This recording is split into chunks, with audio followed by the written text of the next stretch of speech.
Good morning class, कैसे हैं आप लोग? I hope you are doing best. चलिए बेटा जी, प्रीवियस वीडियो में हमने बात करी थी हमारी इंग्लिश की स्टार्टिंग की कि अल्फ़ाबेट क्या है, वर्ड्स क्या हैं, फ्रेज क्या हैं, क्लॉज क्या हैं, सेंटेंस क्या है और सेंटेंस के हमने सारे टाइप सीखे थे, affirmative, negative, interrogative, imperative and exclamative, optative. चलिए आज हम बात करते हैं उससे आगे कि पूरी इंग्लिश के अंदर कितने तरह के वर्ड मीनिंग पाए जा सकते हैं। तो पूरी इंग्लिश में मैं आपको बताना चाहता हूँ केवल 8 टाइप्स के ही वर्ड्स मीनिंग आपको देखने मिलेंगे। पूरी जो इंग्लिश की डिक्शनरी आती है, मतलब इंग्लिश के अंदर मतलब यूँ समझिए कि कोई भी जो भाषा होती है, कोई भी जो लैंग्वेज होती है, उसके अंदर कितने तरह के वर्ड्स आ सकते हैं, तो उन्हें हम बोलते हैं पार्ट्स ऑफ स्पीच। तो पार्ट्स ऑफ स्पीच यानी कि बोलने में के पार्ट्स, मतलब आप जो लैंग्वेज यूज कर रहे हो उसे कितने भाग हो सकते हैं। तो पार्ट्स ऑफ स्पीच 8 टाइप्स की है बेटा जी, जो कि आप लोगों ने बचपन से सुनते आ रहे हो, लेकिन आप बच्चों को क्लियर नहीं होता। तो इसलिए मैंने कहा था कि हम बेस को बिल्डिंग करते हुए चलेंगे, तो एक एक चीज को अच्छे से समझेंगे। तो पार्ट्स ऑफ स्पीच हमारे बेटा 8 टाइप्स की हैं, और वो 8 टाइप्स क्या है वो आप अच्छे से देखिए। फर्स्ट नंबर पे हमारी नाउन। जैसे कि आपको मालूम है, noun is the name of a person, place और अ थिंग। किसी व्यक्ति वस्तु स्थान के नाम को नाउन कहते हैं। ठीक है बेटा जी, नाउन के अंदर भी आपके बहुत सारे टाइप्स हैं, पर इतना ज्यादा आप लोगों को डीपली जानने की जरूरत नहीं है। बस आपको इतना मालूम होना चाहिए कि वर्ड्स नाउन भी होते हैं। ठीक है, नाउन के अंदर जैसे किसी कॉमन नाउन, जैसे जो सबके लिए चलती है, जैसे काऊ है, सारी गाय को काऊ बोलेंगे, डॉग को डॉग बोलेंगे। एक है कलेक्टिव नाउन, जिसमें ग्रुप की बात हो रही है, जैसे आर्मी है, पुलिस है। ठीक है बेटा, एक है प्रॉपर नाउन, किसी पर्टिकुलर प्लेस, पर्टिकुलर पर्सन का जो नेम होता है उसे हम प्रॉपर नाउन बोलते हैं। एब्स्ट्रैक्ट नाउन, जिसमें हमारी फीलिंग्स आती हैं। ठीक है बेटा, और लास्ट में है मटेरियल नाउन, जिसमें हमारे सारे मटेरियल, गोल्ड, सिल्वर, वुड, लकड़ी, प्लास्टिक, सारी हमारी मटेरियल आ जाते हैं। तो इस तरह से नाउन के 5 टाइप्स होते हैं। दूसरे नंबर पे हमारी पार्ट्स ऑफ स्पीच जो आती है उसका नाम है प्रोनाउन। प्रोनाउन के अंदर हमारे बेटा जी आते हैं any word which is use in place of a noun.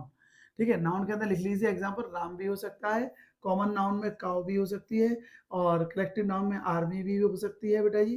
ठीक है, एब्स्ट्रैक्ट नाउन में हमारी फीलिंग्स आ गई, यानी कि आपका हेटनेस हो गई, लव हो गया, ठीक है, या फिर जेलसी हो गई, कुछ भी हो सकता है। और फिफ्थ नंबर पे हमारी जो मटेरियल नाउन है उसमें गोल्ड, सिल्वर या वुड, लकड़ी, कुछ भी हो, सब आपका मटेरियल हो सकता है। इस तरह से हमारी 5 टाइप्स है, proper noun, common, collective and hiddenness in feelings यानी एब्स्ट्रैक्ट नाउन, और गोल्ड सिल्वर हमारी मटेरियल। ठीक है बेटा, प्रोनाउन आपको जानते हैं, प्रोनाउन भी के बहुत सारे टाइप्स होते हैं, जैसे आपका demonstrative pronoun, relative pronoun, interrogative pronoun, personal pronoun. लेकिन सबसे ज्यादा पर्सनल प्रोनाउन यूज होते हैं जो नाउन के स्थान पे यूज हो, जैसे राम के लिए ही, लड़की है कोई सीता, इसके लिए शी, बहुत सारे लोग हैं तो दे। ठीक है, और वी। पूरी इंग्लिश में 2 ही प्रोनाउन जो है प्लूरल है, एक दे और वी, बाकी सब आपके उसमें आते हैं सिंगुलर में। यू भी हमारा प्लूरल में आता है, लेकिन बहुत सारे लोगों के लिए अगर हम यूज करते हैं तो वो दे और वी है। ठीक है, ऐसे प्लूरल में यू भी है, आई भी है। ठीक है, लेकिन जो बहुत सारे लोगों के लिए यूज होते हैं वो क्या है, हमारा दे और वी। ठीक है, I, we, you, they, he, she, it, ये हमारे क्या है बेटा, ये प्रोनाउन है जो कि आपके नाउन के स्थान पे यूज किए जाते हैं। थर्ड नंबर पे हमारा आता है वर्ब। ठीक है बेटा जी, वर्ब यानी कि any action which is happening in the sentence, या any action which is done in the sentence. Sentence में जो कोई भी काम हो रहा है उसे हम वर्ब बोलते हैं, खाना पीना, रोना धोना, कुछ भी चीज। ठीक है, तो वर्ब मतलब क्रिया, जो सेंटेंस में आपका काम किया जा रहा है उसे हम बोलते हैं वर्ब। जैसे आपका जाने के लिए गो और आने के लिए कम। ठीक है, बहुत बेसिक है, आपको इसकी फर्स्ट फॉर्म, सेकंड फॉर्म और थर्ड फॉर्म ये याद करना पड़ता है बेटा जी, और इसलिए बहुत ज़रूरी है क्योंकि इसके बिना आप ट्रांसलेशन नहीं कर पाएंगे। फोर्थ नंबर पे आता है हमारा एग्जेक्टिव। जैसा कि आपको मालूम है, एग्जेक्टिव आपने सिंपल सेंटेंस के अंदर भी सीखा था। एग्जेक्टिव का मतलब होता है जो किसी नाउन या प्रोनाउन को क्वालिफाई करे। क्वालिफाई का मतलब है जो किसी नाउन या प्रोनाउन की विशेषता बताए। क्या बताए? नाउन प्रोनाउन की विशेषता। जो नाउन प्रोनाउन की विशेषता बताता है उसे हम बोलते हैं एग्जेक्टिव। जैसे he is a tall boy, तो टॉल क्या है, विशेषता बता रहा है। तो बॉय से पहले टॉल बॉय, तो बॉय से पहले लग रहा है ना, तो जिसकी विशेषता होती है उससे पहले लगता है, बस ये आप याद रखना। सी इज एन इंटेलिजेंट गर्ल, तो गर्ल से पहले क्या लग रहा है, इंटेलिजेंट। तो ये ध्यान रखना बेटा जी। ठीक है, तो विशेषता हमेशा क्या आती है, आगे लगती है। ठीक है, जिसकी वो बता रही है। ठीक है, अच्छा, फिफ्थ नंबर पे आती है हमारी एडवर्ब। एडवर्ब क्या है? एडवर्ब वो है जो किसी की, जो खुद अपनी या वर्ब की या एग्जेक्टिव की विशेषता बताती है। ठीक है, जो वर्ब को क्वालिफाई है, बेसिकली ये वर्ब को या एग्जेक्टिव को क्या करेगी, विशेषता बताएगी। ठीक है, जैसे बोलते हैं ही रन, वो दौड़ता है, लेकिन ही रन फास्ट, ही रन्स, ये तो वर्ब है, ये सब्जेक्ट है। ही रन फास्ट, तो ये फास्ट किसको दिखा रहा है? फास्ट एक एडवर्ब है जो बता रहा है कि वह तेज दौड़ता है, तो वर्ब की विशेषता हो गई। दूसरा एग्जांपल समझ सकते हैं, I cut I cut the tree, मैंने पेड़ को काटा, ठीक है, मैंने पेड़ को काटा, ठीक है, ये नहीं है। अब मैंने इसमें एक वर्ड जोड़ दिया, I cut the tree slowly, मैंने एक वर्ड जोड़ दिया स्लोली, तो ये स्लोली क्या है? मैंने पेड़ काटा धीरे से, ये किसकी विशेषता बता रहा है? कट की। तो कहने का मतलब है एडवर्ब ज्यादातर आपको बेटा जाना ना, एडवर्ब होगी जिसमें एल वाई लगा हुआ, ठीक है, ओनली भी है, आई ओनली एक्सेप्ट दिस, ठीक है ना। तो जब जो वर्ब या एग्जेक्टिव विशेषता बताए वो क्या है? एडवर्ब।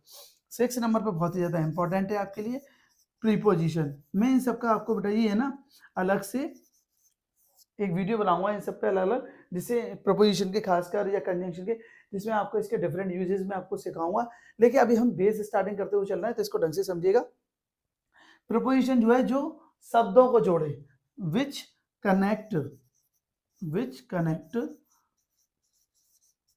किसको जोड़े बेटा? वर्ड्स, जो शब्दों को जोड़े वो क्या है बेटा जी? प्रपोजिशन। ये बात आप याद रखना, ठीक है। 7 नंबर पे आता है कंजंक्शन। कंजंक्शन क्या है? तो कंजंक्शन वो वर्ड है जो वो भी जोड़ने का काम करता है, ठीक है, लेकिन प्रपोजिशन शब्दों को जोड़ती है, और जो सेंटेंस को जोड़े, विच कनेक्ट सेंटेंसेस, जो सेंटेंस को कनेक्ट करती है, ठीक है, यहाँ लिख लेना, सेंटेंस कनेक्टेड बाय इट, ठीक है, कनेक्टेड बाय इट, जिससे जो सेंटेंस को जोड़ता है वो कंजंक्शन है, और जो वर्ड्स को जोड़ता है वो प्रीपोजिशन है, ठीक है। और लास्ट में है आपका इंटरजेक्शन, ठीक है। इंटरजेक्शन मैंने आपको सेंटेंस में बताए थे, स्ट्रॉन्ग फीलिंग वर्ड्स। इंटरजेक्शन क्या होते हैं? स्ट्रॉन्ग फीलिंग वर्ड्स, जैसे एलास है, आ है, ठीक है, इसके बाद आपका नोट ऑफ एक्सक्लेमेशन आएगा, ओ है, ठीक है, ब्रेवो है, फाई है, ये सब चीज़, ठीक है, मैं आपको रिसीट बताया था। तो इस तरह से हमारे 1 2 3 4 5 6 7 8, ये 8 मैंने आपको कहा 8 पार्ट्स ऑफ स्पीच होती हैं। पूरी इंग्लिश जो है इन्हीं 8 वर्ड्स में डिवाइडेड है। तो ये आपको मालूम होना चाहिए, आपको वर्ड देख के पहचानना आना चाहिए कि ये वर्ब क्या है, ये नाउन है, प्रोनाउन है, या एडवर्ब है। देखिए एक एग्जांपल समझना, जैसे डेथ। अब ये डेथ आपको मालूम होनी चाहिए नाउन है या वर्ब है, क्योंकि इसका अर्थ बदल जाएगा। डेथ माने मैंने बताया क्या होता है? मृत्यु, ठीक है, ये नाउन है, क्या ये? नाउन। अब इसी को अगर हम वर्ब बना दें तो डेथ से क्या बन जाएगा? डाई, तो अर्थ बदल जाएगा, मृत्यु नहीं होगा इसका अर्थ। डेथ माने मृत्यु और डाई मतलब मरना, ठीक है बेटा, ये डाई मतलब मरना, ये वर्ब है बेटा जी, ठीक है, इसमें कोई काम हो रहा है। और नाउन में केवल बताएंगे कि मृत्यु है, ठीक है, as a subject object use कर सकते हैं इसे। अच्छा डेथ, अब ये क्या हो गया? डेड, डेड माने मरा हुआ। अब ये क्या है? किसी चीज की विशेषता बता रही है, it is a dead mouse, ये मरा हुआ चूहा है। It is a dead body, ये मरी हुई डेड बॉडी मतलब लाश है, ठीक है। तो जब बात करते हैं कि हाँ डेड, तो ये क्या है? विशेषता बता रहा है, तो इसलिए इसको बोलेंगे एग्जेक्टिव, ठीक है, ये क्या है बेटा जी? एग्जेक्टिव। तो डेथ से ही डाई बना, डेथ नाउन है, डाई वर्ब है, और इसे डेड। एक और देखिए, इसी से एक बन गया डेडली। अब डेडली क्या है? अब आपको मालूम है एल वाई लग रहा है, तो ये क्या हो गया? एल वाई किसमें लगता है? एडवर्ब में, तो ये एडवर्ब हो गई, यानी कि ये विशेषता आ रही है, ठीक है, किसकी? वर्ब की। डेडली वैसे हिंदी में इसका मीनिंग वैसे है घातक। डेडली मतलब जो मृत्यु के समान है, घातक है, जानलेवा, घातक भी बोल सकते हैं और जानलेवा भी बोल सकते हैं, ठीक है बेटा। ये तो सेंटेंस में एल वाई लग गया तो मीनिंग चेंज हो गया, अलग एक ही वर्ड से 4 वर्ड बन गए आपके। तो बेटा ये आप प्लीज इसको चीज को अच्छे से समझिएगा कि आपको इनके अलग अलग टाइप्स भी मालूम होने चाहिए, ठीक है। तो take the screenshot of it, और बेटा जी इसके प्रॉपर नोट्स बनाइएगा, ठीक है। चलिए अब इसको स्क्रीनशॉट ले लो, अब हम टेंस की बात करते हैं इसमें आगे, ठीक है।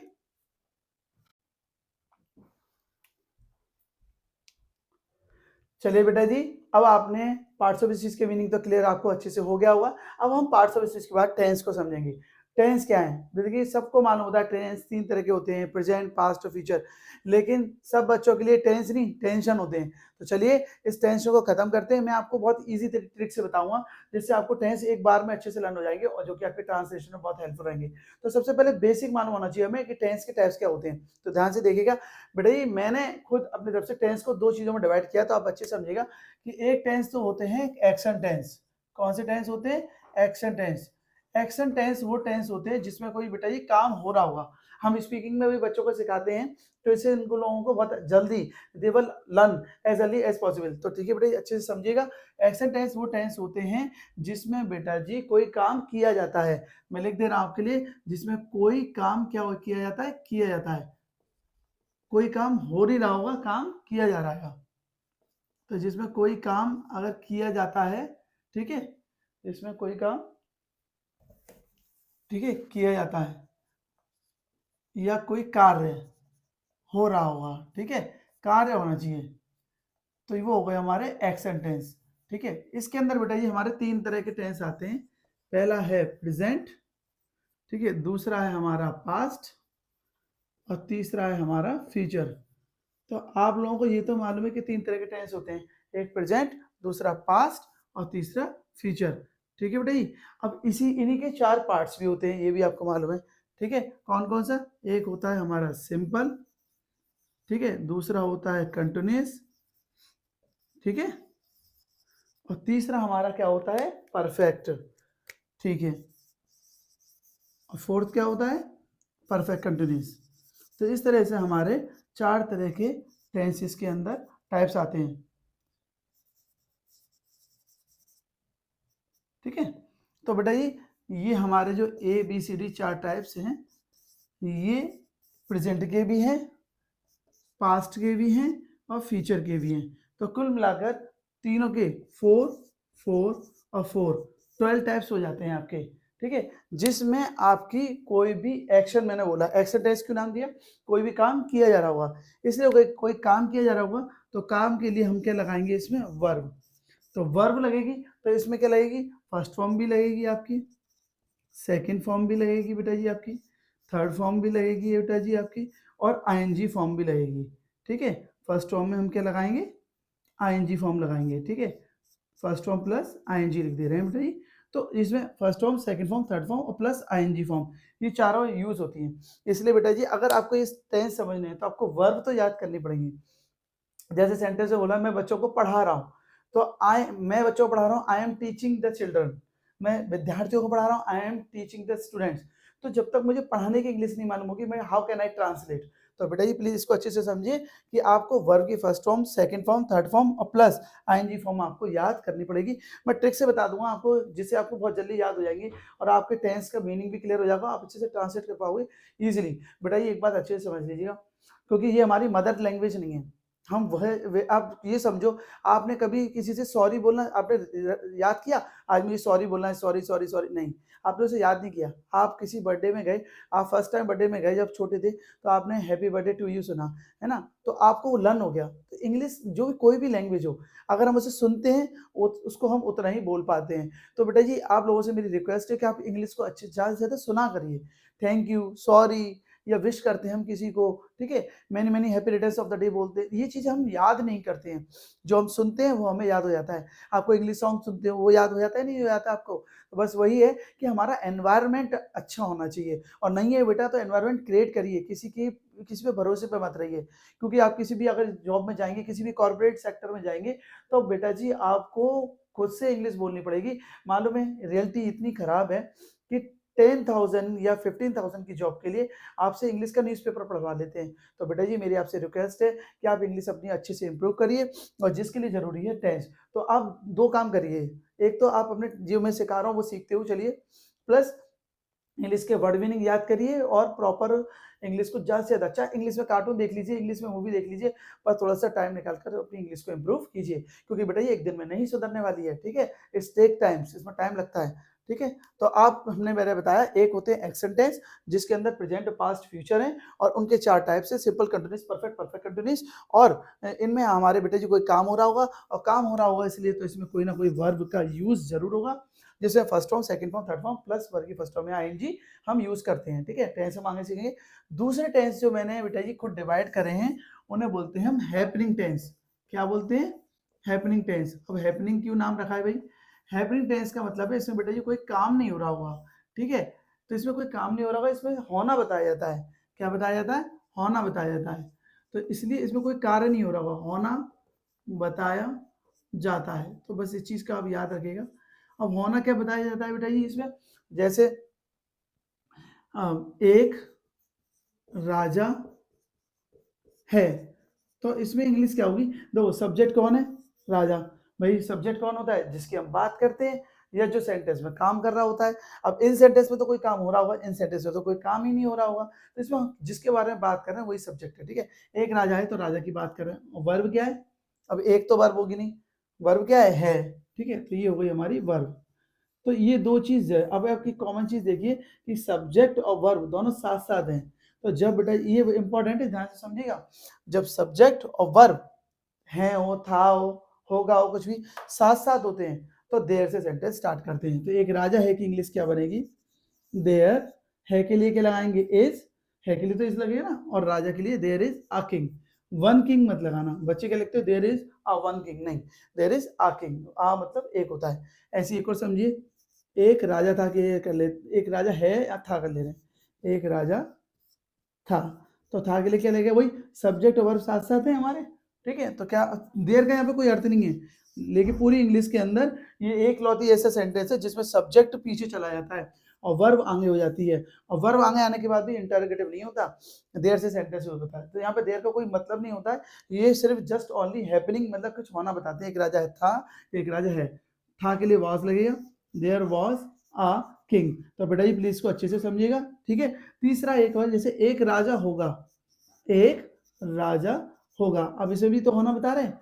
तीन और तरह के टेंस में बता दिया बेटा जी हमने होना। एक राजा है ये प्रेजेंट में, एक राजा था ये पास्ट में, और एक राजा होगा फ्यूचर में। तो इसकी इंग्लिश क्या बनेगी? There will be. होना के होगा के लिए क्या लगाना है बेटा? Will be. There will be a king. होना के लिए हमने क्या लगा दिया? A king. ठीक है, विल बी के लिए। तो जब इसमें भी सब्जेक्ट और वर्ब साथ साथ है, तो बस आपको क्या सीखना है कि होना बताने वाले सेंटेंस में जब सब्जेक्ट और वर्ब साथ साथ होते हैं तो देर से सेंटेंस स्टार्ट करते हैं। आपको बस ये मालूम होना चाहिए बेटा जी कि है के लिए हमें क्या लगाना है हो, ही हो या हु हो।